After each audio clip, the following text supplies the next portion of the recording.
हाँ जी, सभी को नमस्कार। तो एक बार ये क्वेश्चन देखिए, इस टाइप के क्वेश्चन जो हैं आपके एग्जाम्स में आ सकते हैं और आए हैं। सीएपीएफ और सीडीएस में भी कुछ इस तरह के क्वेश्चंस आए हैं। जैसे कॉल मनी मार्केट क्या होता है, ठीक है, ट्रेजरी बिल क्या होता है, गवर्नमेंट बॉन्ड क्या होता है। कल को आपसे पूछ ले बताइए गवर्नमेंट सिक्योरिटी क्या होती है। इस तरह की चीज़ें जो हैं आपके एग्जाम्स में आती हैं। तो आइए इसको समझते हैं, और इसके अलावा आपको बहुत सारी चीज़ें मैं आपको समझाऊंगा जो आपको बहुत टफ लगता है लेकिन ये समझ में नहीं आता। ट्रेजरी बिल क्या होता है, कॉमर्शियल बिल क्या होता है, कॉल मनी क्या होता है, म्यूचुअल फंड मार्केट क्या होता है, रीपर्चेज एग्रीमेंट क्या होता है जिसको रेपो के नाम से जाना जाता है। ठीक है, हम ये सब सारी चीज़ों को समझने वाले हैं। सबसे पहले हम स्टार्ट करेंगे कि बताइए क्या होता है गवर्नमेंट सिक्योरिटी। गवर्नमेंट सिक्योरिटी जो है वो नाम आपके सामने आता रहेगा कि बताइए गवर्नमेंट सिक्योरिटी क्या होती है, जैसे सिक्योरिटी आता है। तो पहले समझेंगे गवर्नमेंट सिक्योरिटी क्या होती है, उसके बाद हम आएंगे फिर अपने टर्मिनोलॉजी पे, उसको क्लियर करेंगे। ठीक है, सबसे पहली बात याद रखिएगा कि मान लीजिए किसी को पैसा देना है और किसी को पैसा लेना है, तो ये एक मार्केट में होता है। इस मार्केट को क्या बोला जाता है, जल्दी बताइए।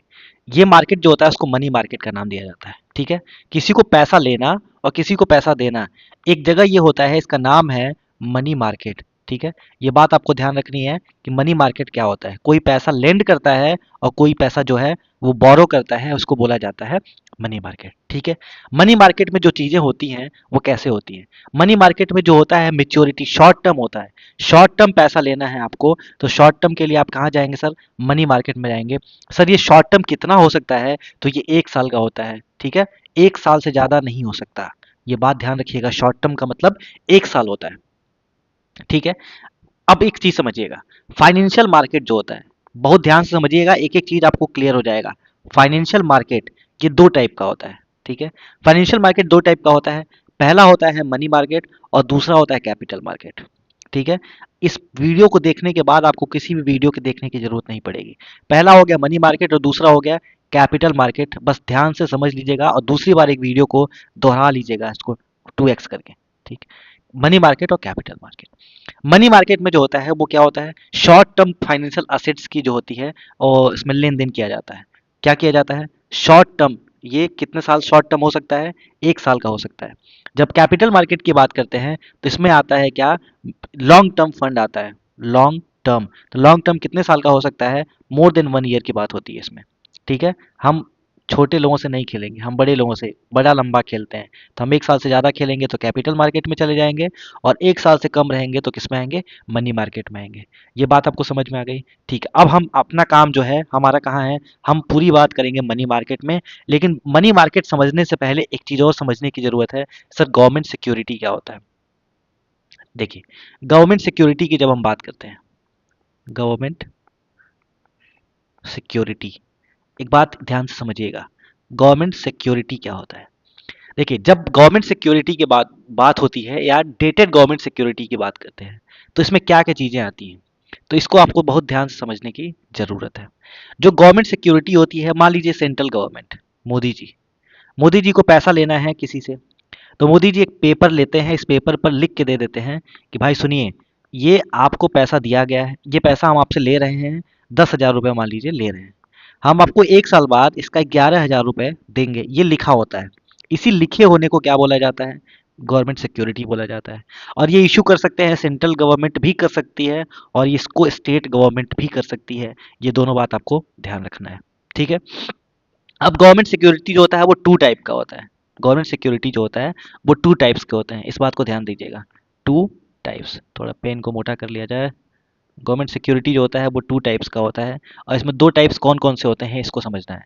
पहली बात होती है ट्रेजरी बिल, और दूसरे होता है, इसको लिख लीजिएगा आप, गवर्नमेंट सिक्योरिटी जो होता है वो दो टाइप का होता है, बड़ा इंपॉर्टेंट कॉन्सेप्ट है। पहला बोला जाता है ट्रेजरी बिल, ट्रेजरी बिल जिसको टी बिल के नाम से जाना जाता है, शॉर्ट में क्या बोलते हैं सर, टी बिल बोलते हैं। और दूसरा जो होता है उसको बोला जाता है gilt edge security, gilt edged security. ठीक है, गिल्ट एज सिक्योरिटी होता है, जिसको आप गवर्नमेंट बॉन्ड के नाम से भी जाना जाता है। इसको किस नाम से जाना जाता है, गवर्नमेंट बॉन्ड के नाम से भी जाना जाता है। ये दो बात ध्यान रखिएगा, पहला हो गया ट्रेजरी बिल और दूसरा हो गया गिल्ट एज सिक्योरिटी। अब आइए, जो ट्रेजरी बिल होता है वो उसका जो होता है वो शॉर्ट टर्म के लिए होता है, less than 1 year. Less than 1 year के लिए क्या होता है सर, लेस देन 1 ईयर के लिए होता है ट्रेजरी बिल, और जब आप गिल्ट एज सिक्योरिटी की बात करते हैं तो ये लॉन्ग टर्म के लिए होता है, मोर देन 1 ईयर के लिए होता है, मोर देन 1 ईयर के लिए होता है। ये होप करता हूँ आपको समझ में आ गया होगा, होप मतलब आशा, ठीक है, ये बात समझ में आ गई, ठीक है। और ये कैपिटल मार्केट का इंस्ट्रूमेंट होता है, मनी मार्केट में इसकी कोई बात हम नहीं करते हैं, ठीक है। तो ये मनी मार्केट की बात नहीं है, हम आते हैं अब मनी मार्केट में चीज़ें कैसे होती हैं। जब फाइनेंशियल मार्केट की बात करते हैं तो इसमें दो टाइप के मार्केट हो गए जो हम पढ़ चुके हैं, मनी मार्केट और कैपिटल मार्केट। जब बात मनी मार्केट की करते हैं तो शॉर्ट टर्म आता है, 364 डेज तक हो सकता है। कैपिटल मार्केट मोर देन 364, मतलब 1 साल से ज़्यादा की बात यहाँ होती है, और 1 साल से कम की बात कहाँ होती है, यहाँ मनी मार्केट में होती है, ठीक है। अब मनी मार्केट दो टाइप के होते हैं, एक होता है अनऑर्गेनाइज्ड और दूसरा होता है ऑर्गेनाइज्ड। अनऑर्गेनाइज्ड के लिए कोई रेगुलेटरी बॉडी नहीं होती, जैसे लैंडलॉर्ड होते थे या मनी लेंडर्स होते थे, वो सब चीज़ें आती हैं, इसको किसी दूसरी वीडियो में कवर करेंगे। जब आप ऑर्गेनाइज की बात करते हैं तो ये आरबीआई रेगुलेट करता है, याद रखिएगा। अब यहाँ देख रहे होंगे बाय द वे, आरबीआई का जो लोगो होता है याद रखिएगा, इसमें पाम ट्री होता है और टाइगर होता है, ये दो चीज़ याद रखिएगा। कहीं कहीं लायन आता है तो लायन गलत हो जाएगा, इसको हटा दीजिएगा, ठीक है। तो ये हो गया फाइनेंशियल मार्केट, मनी मार्केट और capital market. Money market short term के लिए होता है, कैपिटल मार्केट लॉन्ग टर्म के लिए होता है। अब आगे बढ़िए। अब यहाँ जब ऑर्गेनाइज की बात अनऑर्गेनाइज की बात करते हैं तो इसमें indigenous bankers, unregulated non banking financial intermediary, money lenders आते हैं। इसके बारे में हम नेक्स्ट किसी वीडियो में बात करेंगे, ठीक है। अब आते हैं आगे। देखिए, जब मनी मार्केट की बात करते हैं तो मनी मार्केट में कई सारी चीज़ें आती हैं, जैसे आरबीआई, जैसे और भी शेड्यूल कमर्शियल बैंक्स, जैसे एनबीएफसी, जैसे टॉप रेटेड कॉर्पोरेट्स, जैसे इंडिविजुअल्स, ये सारे लोग आते हैं, पार्टिसिपेंट्स ये होते हैं। जब आप आरबीआई की बात करते हैं तो आरबीआई जो है on the behalf of government बात करता है। ऐसे समझिए कि कोई बड़ा आदमी है वो छोटे आदमी से बात ही नहीं करना चाहता है, तो आरबीआई जो है on the behalf of government करता है काम। बैंक जो है वो भी क्या कर सकता, मनी मार्केट में पार्टिसिपेट कर सकता है, रीजनल रूरल बैंक नहीं पार्टिसिपेट करता है, ठीक है। NBFC non banking financial company होती है, ठीक है। तो इस बात को याद रखिएगा, किसी वीडियो में हम एनबीएफसी के बारे में समझेंगे, non banking financial financial company, इतनी बात याद रखिएगा, ठीक है। अब एक बात देखिए, ध्यान से देखिएगा, एनबीएफसी में क्या होता है और बैंक में अंतर क्या होता है। एनबीएफसी हर चीज कर सकता है जो बैंक करता है, ठीक है, पैसा जमा करना, पैसा लेना, हर चीज। एनबीएफसी टाइम डिपॉजिट भी कर सकता है, लेकिन बैंक जो है वो टाइम डिपॉजिट करता है, डिमांड डिपॉजिट भी करता है। यानी बैंक और एनबीएफसी के बीच मोटी मोटा अंतर कितना होता है कि बैंक जो है वो डिमांड डिपॉजिट करता है, एनबीएफसी जो है वो डिमांड डिपॉजिट नहीं करता है। अच्छा सर, डिमांड डिपॉजिट का मतलब भी बता दीजिए। जैसे मान लीजिए मेरा अकाउंट है इस किसी बैंक में जिसका नाम है एचडीएफसी बैंक, ठीक है। एचडीएफसी बैंक में मेरा अकाउंट है, तो इस मेरे अकाउंट में 1,000 रुपए है। अब 1,000 रुपये मान लीजिए आज को हमको जरूरत पड़ गई, तुरंत की जरूरत पड़ गई, तो हम जाके यहाँ ले सकते हैं। लेकिन जब आप एनबीएफसी में आपका अकाउंट होता है तो तुरंत नहीं ले सकते हैं। आपने 1 साल के लिए जमा किया है फिक्स डिपॉजिट, तो 1 साल बाद ही आपको मिलेगा। तो टाइम डिपॉजिट फिक्स डिपॉजिट को बोला जाता है, डिमांड डिपॉजिट तुरंत आप निकाल सकते हैं। तो बैंक और एनबीएफसी का मैं समझ में आ गया। टॉप रेटेड कॉर्पोरेट यानी कंपनी की बात होती है, जैसे क्रिसिल, इकरा, आरबीआई अप्रूव करती है भाई ये कंपनी है जो मनी मार्केट में पार्टिसिपेट करेंगी, और इंडिविजुअल भी करता है, ठीक है। आइए आगे समझते हैं। देखिए, वही बात है, बड़े लोग बड़े से बात करेंगे, छोटे लोग छोटे से बात करेंगे। तो बड़े लोग कौन, आरबीआई बड़ा आदमी। आरबीआई जब बड़ा आदमी है तो आरबीआई किससे किससे बात करेगा, तो आरबीआई बैंकों से बात करेगा और एनबीएफसी से बात करेगा, सरकार से बात करेगा। बैंक किससे करेंगे, तो बैंक सबसे करेंगे, बैंक से भी करेंगे, एनबीएफसी से भी करेंगे और सबसे भी करेंगे, हमसे भी करेंगे। आरबीआई हमसे करेगा नहीं करेगा। एनबीएफसी किससे करेगा, सबसे करेगा। टॉप रेटेड कॉर्पोरेट कंपनी किससे करेंगी, सबसे करेंगी, लेकिन आरबीआई से नहीं कर सकती, आरबीआई पापा है। आरबीआई ने ही तो इसको अप्रूव किया था, तो पापा से तो कोई नहीं और बोलना चाहता है, ठीक है। इंडिविजुअल जो है वो सबसे करेगा, आरबीआई से नहीं कर सकता, क्योंकि आरबीआई तो सबका बाप है। चलिए, अब ये देख रहे हैं हम, मनी किसी से किसी को दे सकते हैं, उससे सिक्योरिटी ले सकते हैं। मनी दे सकते हैं, सिक्योरिटी ले सकते हैं, मतलब हम अपना पैसा भी जमा कर सकते हैं इसमें।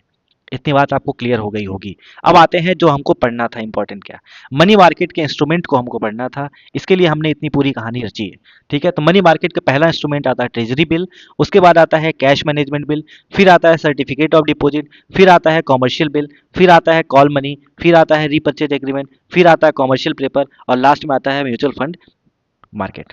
इतनी बात क्लियर हो गई कि नहीं क्लियर हो गई, जल्दी बताओ, ये बात क्लियर आपको।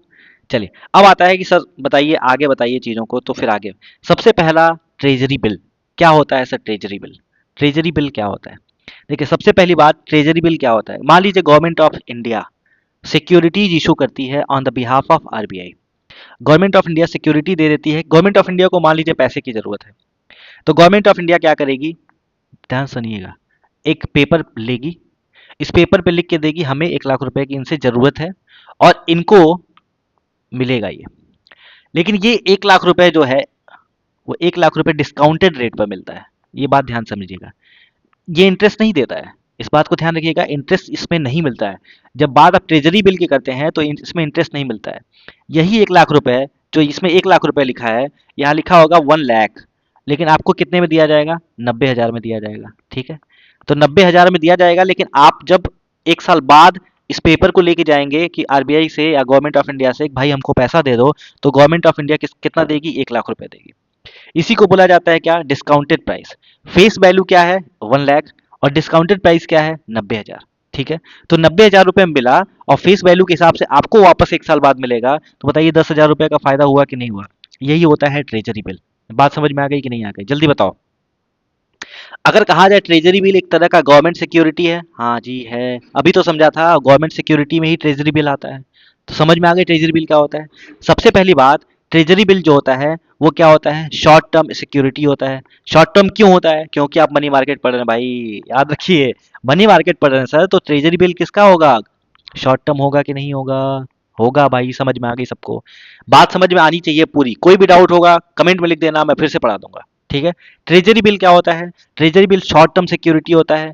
कौन इसको लाता है, गवर्नमेंट ऑफ इंडिया, लेकिन ले कौन आता है मार्केट में, on the behalf of government of India, RBI ले आता है। ठीक है, ट्रेजरी बिल एक तरह का गवर्नमेंट सिक्योरिटी होता है। ये स्टेटमेंट अगर आ जाए तो क्या होगा, यस एब्सोल्युटली होता है। चलिए, दूसरे टाइप का क्या होता है, अच्छा फीचर क्या है, अब देखिए ये समझ में आ गया, डिस्काउंटेड प्राइस में मिलता है और फेस वैल्यू आपको वापस मिल जाता है।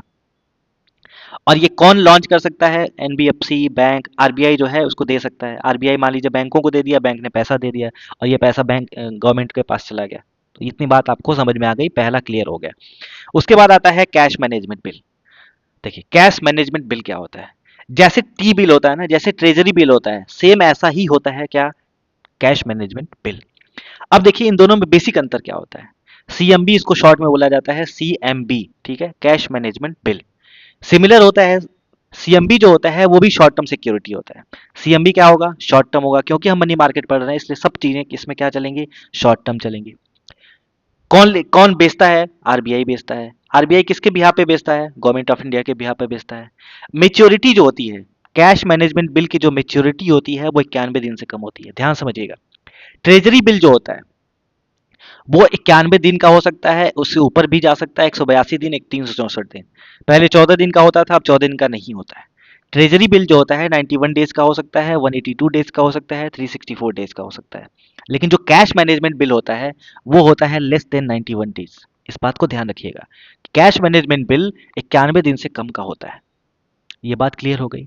यानी maturity period cash management bill की क्या होती है, 91 दिन से कम होती है। मान लीजिए मुझे 91 दिन से कम में पैसा चाहिए तो मैं सीएमबी ले लूंगा। मुझे मान लीजिए 180 डेज का चाहिए तो मैं क्या लूंगा, ट्रेजरी बिल लूंगा। बात समझ में आ गई कि नहीं आ गई। 91 दिन का लेना है, 182 दिन का लेना है, 1 साल का लेना है तो ट्रेजरी बिल लीजिए। 91 दिन से कम का लेना है तो कैश मैनेजमेंट बिल लीजिए। बात समझ में आ गई कि नहीं आ गई, बात समझ में आई, ठीक है। इतनी बात आपको क्लियर हो गई तो हम आगे चल सकते हैं। अगला आपका है सर्टिफिकेट ऑफ डिपॉजिट। ठीक है, सर्टिफिकेट ऑफ डिपॉजिट पढ़ने से पहले आपको एक और कॉन्सेप्ट मैं बताना चाह रहा हूँ जिसका नाम होता है वेज एंड मीन्स एडवांस, जिसको बोला जाता है WMA। ठीक है, ये मोस्ट इंपॉर्टेंट कॉन्सेप्ट। ठीक है, इसको बोला जाता है वेज एंड मीन्स एडवांसेस। ठीक है, ways and means advances, sir इसका क्या मतलब है ये भी बता दीजिए। देखिए कोई टेम्पररी लोन होता है ना जो आरबीआई देती है गवर्नमेंट को, उसको वेज एंड मीन बोला जाता है। ये सेंट्रल गवर्नमेंट भी इशू कर सकती है, इस बात को ध्यान रखिएगा। ये सेंट्रल गवर्नमेंट भी इशू कर सकती है और ये स्टेट गवर्नमेंट भी इशू कर सकती है, कोई भी कर सकता है जिसको पैसे की जरूरत हो। ठीक है, ये इंट्रोड्यूस हुआ था, ये इंट्रोड्यूस हुआ था आरबीआई और गवर्नमेंट के बीच में, एक एमओयू साइन हुआ था, एक अग्रीमेंट हुआ था। और ये अग्रीमेंट जो है वो लिखा है कहाँ, आरबीआई एक्ट 1934, 1934 के 17 क्लॉज 5 में लिखा है। इस अग्रीमेंट को लिख दिया गया था। ठीक है, तो पहले आता था क्या, एड हॉक टी बिल आता था, लेकिन उसको बाद में WMA कर दिया गया था। अच्छा WMA होता क्या है, मान लीजिए कि गवर्नमेंट को अभी इमीडिएट कैश की जरूरत है और आरबीआई तो आरबीआई से वो क्या लेगी, पैसे लेगी। विद इन 90 डेज के लिए हम आरबीआई से पैसे ले सकते हैं। मान लीजिए हम गवर्नमेंट ऑफ इंडिया, ठीक है, और 90 डेज के अंदर अंदर हमको क्या करना होगा, इसको लौटाना होगा। इसको WMA बोला जाता है। बात समझ में आ गई। मान लीजिए कभी 90 डेज से ज़्यादा हो गया तो अच्छा, इस पे इंटरेस्ट कितना देना होता है, तो इस पे जो इंटरेस्ट मिलता है वो मिलता है आपका रेपो रेट के जितना। अब रेपो रेट क्या होता है आगे किसी वीडियो में हम समझ लेंगे। तो रेपो रेट अभी के समय 6.50 है, तो इतना इंटरेस्ट आपको देना होगा WMA के लिए। कभी मान लीजिए ओवरड्राफ्ट हो गया कि 90 दिन से ज़्यादा हो गया किसी केस में, तो 2% जो है पेनाल्टी लगा दी जाती है, ठीक है। WMA याद रखिएगा, गवर्नमेंट ऑफ इंडिया और आरबीआई के बीच साइन हुआ था। गवर्नमेंट ऑफ इंडिया को पैसे की जरूरत होती है तो WMA के थ्रू आरबीआई से ले सकता है। अब आइए अपने पे टॉपिक पे आते हैं, certificate of deposit. Certificate of deposit क्या होता है, इस बात को ध्यान समझिएगा। सर्टिफिकेट ऑफ डिपॉजिट एक सिक्योरिटी होता है जो कौन, सबसे पहली बात ये इशू कौन करता है, कोई भी बैंक, शेड्यूल कॉमर्शियल बैंक, ठीक है, शेड्यूल कॉमर्शियल बैंक जो है वो इशू करते हैं। ये भी शॉर्ट टर्म के लिए होता है, इतनी बात सबको क्लियर है, ठीक है। इसमें कौन कौन ये इशू नहीं कर सकता, सबसे पहला क्वेश्चन तो ये आता है, सर्टिफिकेट ऑफ डिपॉजिट कौन कौन इशू नहीं कर सकता, कांट इशू, ठीक है, ये सवाल बन सकता है, कौन कौन इसको इशू नहीं कर सकता। तो ये बात याद रखिएगा, जो रीजनल रूरल बैंक्स होते हैं, ठीक है, RRBs, और दूसरा कोऑपरेटिव बैंक्स जो होते हैं वो इसको क्या नहीं कर सकते, ये इसको इशू नहीं कर सकते, कोऑपरेटिव बैंक्स। इतनी बात आपको क्लियर होनी चाहिए। अब देखिए सर्टिफिकेट ऑफ जो डिपॉजिट होता है, CD जो होता है वो कितना हो सकता है, वो हो सकता है 1 लाख रुपए हो सकता है, मल्टीपल ऑफ 1 लाख रुपए, 1 लाख, 2 लाख, 3 लाख, 4 लाख, 5 लाख, 10 लाख, 20 लाख, 50 लाख, 100 लाख हो सकता है। मिनिमम अमाउंट क्या होगा सर, 1 लाख रुपए होगा, इस बात को आपको ध्यान रखना है। सर्टिफिकेट ऑफ डिपॉजिट का मिनिमम अमाउंट जो होता है वो 1 लाख रुपए होता है, ठीक है। अब ये क्या होता है, ये भी जो सर्टिफिकेट ऑफ डिपॉजिट जो होता है वो 7 दिन से 364 दिन हो सकता है, लेस देन 1 ईयर होता है। कौन कौन इसको जारी कर सकता है, तो जारी सब बैंक, सारे बैंक कर सकते हैं except all India financial institution. ये एक बैंक है जो जारी नहीं कर सकता। ऑल इंडिया फाइनेंशियल इंस्टीट्यूशन में क्या क्या आते हैं, IFCI, IDBI, IIBI, ICICI, Exim, ठीक है, ये लोग जारी नहीं कर सकते। कि कर सकते हैं ये बताइए आप, बताइए, ठीक है। तो इस बात को आपको ध्यान रखना है, कौन जारी नहीं कर सकता, तो RRB और कोऑपरेटिव बैंक नहीं जारी कर सकते, बाकी सब लोग जारी कर सकते हैं। कंफ्यूजन नहीं पालना, फिर से सुनो, फिर से सुनो, फिर से सुनो, सुनिए, मैंने क्या बोला है, कौन जारी नहीं कर सकता, तो RRB और कोऑपरेटिव बैंक नहीं जारी कर सकते। तो सर ये क्या बता रहे थे, तो ये बता रहे थे कि हर बैंक जो है वो सर्टिफिकेट ऑफ डिपॉजिट 7 दिन से 364 दिन के लिए जारी कर सकता है, लेकिन जो ऑल इंडिया फाइनेंशियल इंस्टीट्यूशंस हैं वो 1 साल से 3 साल तक के लिए भी जारी कर सकते हैं। वो 7 दिन का भी जारी कर सकते हैं, 10 दिन का भी जारी कर सकते हैं, 1 साल के लिए भी जारी कर सकते हैं, और मैक्सिमम 3 साल के लिए भी जारी कर सकते हैं। इस बात को ध्यान रखिएगा। मैं फिर से बता रहा हूं, इस बात को कंफ्यूज नहीं करना है कि सर्टिफिकेट ऑफ डिपॉजिट क्या होता है। जो सर्टिफिकेट ऑफ डिपॉजिट होता है वो क्या होता है, पहली बात कि सर्टिफिकेट ऑफ डिपॉजिट का मिनिमम अमाउंट क्या होगा, 1 लाख रुपए होगा, मल्टीपल ऑफ 1 लाख रुपए हो सकता है, ठीक है। दूसरी बात, ये शेड्यूल कमर्शियल बैंक जो है जारी करते हैं, ठीक है, मनी मार्केट में ये आता है, ठीक है। सर्टिफिकेट ऑफ डिपॉजिट जो होता है वो 7 दिन से 364 दिन का हो सकता है, और सारे बैंकों के लिए एप्लीकेबल होता है। कौन जारी नहीं कर सकता, तो RRB और कोऑपरेटिव बैंक जारी नहीं कर सकते। सर ये 7 दिन से 364 समझ में आता है, मान लीजिए 1 साल से ऊपर कोई जारी करना चाहता है तो उसको पावर दी गई है जो ऑल इंडिया फाइनेंशियल इंस्टीट्यूशन है, जैसे ये सारे बैंक्स जो हैं वो 1 साल से ज्यादा भी जारी कर सकते हैं सर्टिफिकेट ऑफ डिपॉजिट। इस बात को ध्यान रखना है। क्लियर हो गया बात, जल्दी बताइए, क्लियर हुआ। अब अगला आता है कॉमर्शियल बिल। कॉमर्शियल बिल या कॉमर्शियल पेपर के नाम से इसको जाना जाता है। अच्छा, अब इसमें क्या होता है, अब ये बताइएगा, ये अनसिक्योर्ड होता है। अब इसमें चीजें होती कैसे, जैसे मान लीजिए दो कंपनी है, एक कंपनी ABC और दूसरे का नाम है XYZ। मान लीजिए एक कंपनी ने सामान भेजा XYZ को, ये सामान जो है गाड़ी पर लदा और चला गया इधर। अब इस कंपनी ने बोला कि सर 2 महीने बाद आपको पैसा दूंगा, ठीक है, ये डेट मान लीजिए फिक्स कर दिया, फला डेट को आपको ये पैसा मिलेगा। इसको पैसे की तुरंत फंड की जरूरत है। अब ये क्या करेगा, ये बैंक के पास जाएगा, ठीक है, ये कहाँ जाएगा सर, ये बैंक के पास जाएगा। बैंक के पास जाएगा तो क्या करेगा, बैंक बैंक पूछेगा भाई क्या बात है, ये बेचारा रोना शुरू कर दिया, रोना शुरू कर दिया। अब बैंक बोलेगा ठीक है, एक काम करो, आप इस कंपनी से ये डेट इग्नोर कर दीजिएगा भाई, ठीक है, ये डेट गलती से आ गया था, ठीक है। आप क्या करिए, आप एक काम करिए सर, कि आप इस कंपनी से जो एक्स वाई जेड कंपनी है उससे क्या कर लीजिए, उससे आप कॉमर्शियल बिल साइन करा लीजिए। ठीक है, कॉमर्शियल बिल ले लीजिए, सॉरी बिल ऑफ एक्सचेंज ले लीजिए। ठीक है, कॉमर्शियल बिल नहीं, बिल ऑफ एक्सचेंज ले लीजिए। ठीक है, दो कंपनी थी, फिर से समझिए। एक कंपनी ने दूसरी कंपनी को सामान भेजा था, दूसरी कंपनी ने बोला था हम 2 महीने बाद पेमेंट करेंगे, नॉर्मली ऐसा होता है दो कंपनी के बीच। ठीक है, तो इस कंपनी को अर्जेंट फंड की रिक्वायरमेंट हो गई, ये बैंक के पास रोते हुए जाता है। बैंक पूछता है भाई बताओ क्या बात है, तो ये बोलना शुरू करता है, रोना शुरू करता है। बैंक इनको सलाह देता है कि बिल ऑफ एक्सचेंज जो है वो ले दे दो इसको, इनसे बोल दो भाई लिख के दे दें कि 2 महीने में इस डेट को वो पैसा देंगे। ठीक है, अब उसके बाद से क्या होता है कि ये बैंक ने ये बिल ऑफ एक्सचेंज बैंक के पास आता है। अब बैंक क्या करता है, कॉमर्शियल बिल जो इशू कर देता है, और बैंक जो होता है वो इसको पैसा दे देता है। इसको पैसा दे देता है, इसका काम भी हो जाता है, 2 महीने बाद इसको पैसे भी मिल जाते हैं।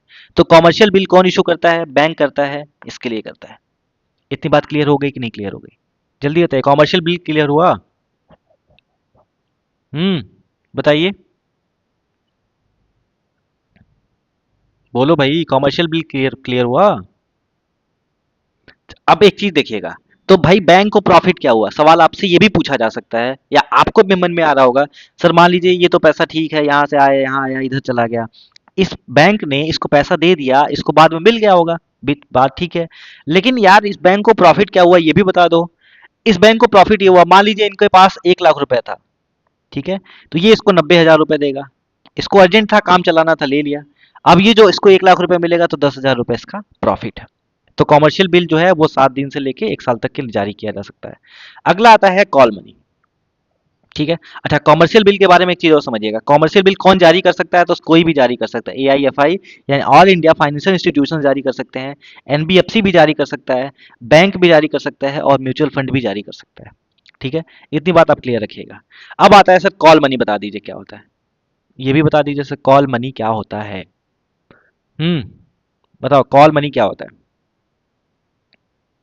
बोलो। कॉल मनी देखिए, ओवरनाइट बोरोइंग मार्केट बोला जाता है किसको, कॉल मनी को। जब भी बैंक को जरूरत होती है, जब भी बैंक को जरूरत होती है किस बात के लिए, मनी की, 1 दिन से 14 दिन के लिए। ठीक है, तो वो जो होता है वो मनी, जो मनी मार्केट में जाते हैं उसको कॉल मनी मार्केट बोला जाता है। जब भी बैंक को पैसे की जरूरत होती है वो मनी मार्केट से लोन लेते हैं, उसको कॉल मनी मार्केट बोला जाता है। जब 1 दिन का लेते हैं तो उसको कॉल मनी मार्केट बोला जाता है। जब 2 दिन से 14 दिन का लेते हैं तो उसको नोटिस मनी बोला जाता है। ये बात आपको ध्यान रखना है कि जब भी अगर वो 1 दिन का लेंगे तो कॉल मनी, और जब 2 से 14 दिन का लेते हैं तो उसको नोटिस मनी का संज्ञा दिया जाता है। ये बात समझ में आ गई? सर ये बता दीजिए, अब देखिए शेड्यूल कॉमर्शियल बैंक जो होते हैं, कोई भी बैंक वो लेंड कर सकता है और बोरो भी कर सकता है। कोऑपरेटिव बैंक भी, लेंड करना मतलब क्या होता है, पैसे को देना, बोरो करना मतलब पैसे को लेना। ठीक है, तो ये भी लेंड कर सकता है, बोरो कर सकता है। आईडीबीआई जो होता है ऑल इंडिया फाइनेंशियल इंस्टीट्यूशन में, ये लेंड कर सकता है लेकिन ये बोरो नहीं कर सकता। इंश्योरेंस कंपनी जो होती है एलआईसी या जीआईसी, ये भी लेंड कर सकती हैं, बोरो नहीं कर सकती। अब म्यूचुअल फंड्स भी लेंड कर सकता है, बोरो नहीं कर सकता। इतनी बात आपको ध्यान रखना है। मोटी मोटा आपको ये याद रखना है, ओवरनाइट बोरोइंग मार्केट कौन सा होता है, कॉल मनी। ठीक है, 1 दिन का लेंगे तो कॉल मनी बोला जाता है, 2 दिन से 14 दिन का लेंगे तो क्या बोला जाएगा, नोटिस मनी बोला जाएगा। अब नेक्स्ट आता है रीपर्चेज अग्रीमेंट। ये क्या होता है सर? रीपर्चेज अग्रीमेंट से ये समझने की आपको जरूरत है, गवर्नमेंट ऑफ इंडिया क्या करती है, गवर्नमेंट ऑफ इंडिया एक सिक्योरिटी इशू करती है on the behalf of RBI, और आरबीआई बैंकों को पैसा देता है। रीपर्चेज एग्रीमेंट की पूरी कहानी ये होती है। अब आगे देखिए इसको, आर बैंकों को पैसे की जरूरत है, बैंकों को क्या है, पैसे की जरूरत है। लेकिन पैसे की जरूरत ये है, अच्छा दूसरा, आरबीआई के पास क्या है, आरबीआई के पास ये है, पेपर है, सिक्योरिटी है। आरबीआई क्या कहता है, बैंक क्या कहता है कि हम, हमारी सिक्योरिटी जो है ये अब देखिए बैंकों के पास क्या है, सिक्योरिटीज है, कहाँ से आया, गवर्नमेंट ऑफ इंडिया से खरीदा था। अब बैंक को पैसे की जरूरत है, इस बैंक को पैसे का नीड्स कैश, तो ये दो दो अपने सिक्योरिटी को आरबीआई को दे देगा। या तो ये बेच सकता है या तो दे सकता है। अच्छा बेच देगा तो इसको वापस नहीं मिलेगा, लेकिन एक अग्रीमेंट हो सकता है कि भाई ये आप गवर्नमेंट सिक्योरिटी रख लो, इतने पैसे हमें दे दो, जब मैं पैसा दे दूंगा, फिर जब मैं पैसा लौटा दूंगा तो ये बात हमको आप दे दीजिएगा। ठीक है, ये गवर्नमेंट सिक्योरिटी हमको दे दीजिएगा, हमको जरूरत है। ये सेल करने वाला सिस्टम नहीं है। ये अग्रीमेंट जो होता है उसको रेपो के नाम से जाना जाता है, रीपर्चेज के नाम से जाना जाता है। ठीक है, तो आरबीआई से ले लिया परचेज इसी से किया था, दोबारा आपने दिया, फिर लिया, इसको रीपर्चेज एग्रीमेंट के नाम से जाना जाता है। इतनी बात समझ में आ गई होगी आपको, ठीक है? क्लियर हुआ? देखिए फिर से समझिए, गवर्नमेंट सिक्योरिटीज इनके पास थी। अच्छा, गवर्नमेंट सिक्योरिटी मिला कहां से था? गवर्नमेंट ने दिया था इनको, इनसे इन्होंने खरीदा था। मान लीजिए एचडीएफसी को जरूरत पड़ गई, किसी को भी पैसे की कभी भी जरूरत पड़ सकती है, everything is matter of time. इनके पास चार गवर्नमेंट सिक्योरिटी थी, इन्होंने चार में दो को आरबीआई को बेच दिया, पैसा ले लिया, लेकिन एक अग्रीमेंट साइन कर दिया कि जब जरूरत होगी, जब मेरे पास पैसा हो जाएगा, तो मैं ये गवर्नमेंट सिक्योरिटी वापस ले लूंगा। यही एग्रीमेंट जो होता है उसको रेपो के नाम से जाना जाता है। री, आर ई मतलब री, पी मतलब परचेज, ओ मतलब ऑप्शन, रीपर्चेज एग्रीमेंट के नाम से जाना जाता है। नेक्स्ट है आपके पास क्या? Commercial paper. कॉमर्शियल पेपर क्या होता है? कोई भी टॉप रेटेड कंपनी वो क्या करती है, एक्सेप्ट आरबीआई, आरबीआई इसमें कोई पार्टिसिपेट नहीं करता है, वो क्या करती हैं, गवर्नमेंट सिक्योरिटी को जो मनी मार्केट में देती हैं, कोई भी खरीद सकता है उसको, और मनी मार्केट से उनको क्या मिल जाता है, पैसा मिल जाता है। तो इसको कॉमर्शियल पेपर के नाम से जाना जाता है। ये ज्यादा होता है, मिनिमम अमाउंट जो होता है वो 5 लाख हो सकता है, और वो मल्टीपल 5 लाख, 10 लाख, 15 लाख के हिसाब से चलता है, ठीक है? तो जो टॉप रेटेड कंपनीज होती हैं, उनको पैसे की जब जरूरत होती है तो गवर्नमेंट सिक्योरिटी को मनी मार्केट में बेच देती हैं, आरबीआई के अलावा कोई भी खरीद सकता है, ठीक है?